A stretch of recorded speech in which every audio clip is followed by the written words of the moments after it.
Let's start with basic principles. Do you both agree that non-citizens should not be voting in U.S. elections? Yes, Mr. Chairman. So you agree with the principle. So let's dive in. I want to dive in with you, Mr. Simon, or Secretary Simon, if I can, on Minnesota's situation here. Does Minnesota issue driver's licenses to illegal aliens? Mr. Chair, to non-citizens broadly, those who are documented and undocumented. Yes. So non-citizens broadly, including illegal aliens. And does it distinguish on the driver's license whether or not an individual is a citizen or not? Mr. Chair, no, it does not. No, it does not. Some states do. Minnesota does not. So if an individual comes to register day of in Minnesota, you allow same-day registration. Is that accurate? Correct. And if an individual comes in and registers, there's no photo ID requirement on same-day registration in Minnesota, accurate? Correct. And so an individual wouldn't have to show their ID, and if they did show their ID, it wouldn't say whether or not they're a United States citizen.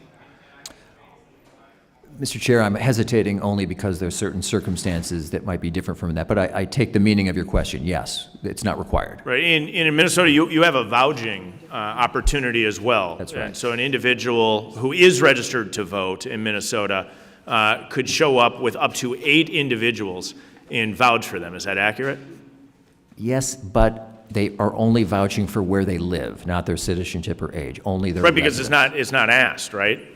I mean, they would simply check a box that would say that they are a U.S. citizen. Is that accurate? As in almost every other state, So yes. it's an attestation aspect. So where they live is what you could vouch for. Correct. So an individual who's registered to vote in Minnesota could walk in with 8 people from the Quality Leering Center, vouch that they live in Minneapolis, and those individuals would then be registered to vote, would be capable of casting a ballot. Is that accurate?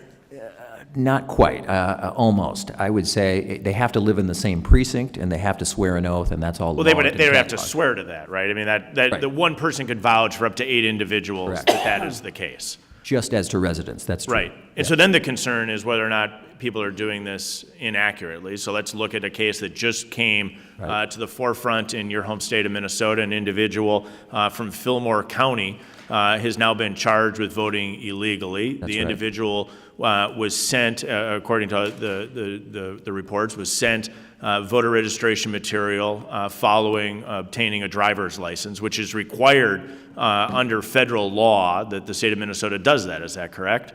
Actually, no, Mr. Chair, because we're NVRA exempt. You're NVRA exempt, good qualification, but they are sent in the state of Minnesota, so not required under federal law. Most states are. You're NVRA exempt.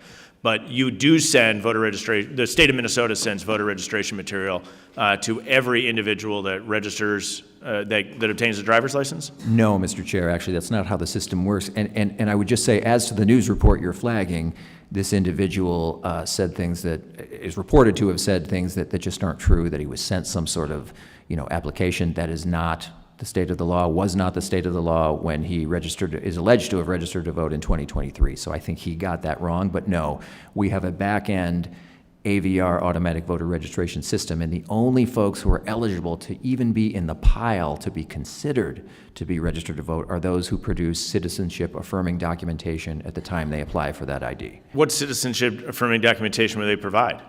It could be naturalization papers, it could be a birth certificate, it could be a passport, but any person in Minnesota is entitled to do that. But again, they only get to the pile where they're even considered to be registered if they do that. And why would you not use this SAVE database in Minnesota? Well, in our It's opinion, free, right? I think so. Right. Now, under the Trump administration has made the SAVE database free. I think that's right. We have made the determination, and every state has to make its own. I'm not throwing shade on my colleague, Secretary Schwab, but we have made the determination that it is not yet ready for use in Minnesota, and we would need a statutory change under Minnesota law to do so. So you need a statutory change under Minnesota law to allow you to use the SAVE database. So Mr. Schwab, do you find value in the SAVE database? We do. Nobody wants a person who's deceased on their voter rolls. And so what happens is where you reside is not hard and fast where you can live in. For example, I dealt with someone the other day that she lives in Oklahoma, but she's married to a soldier in Virginia, stationed in Virginia. She votes in Oklahoma.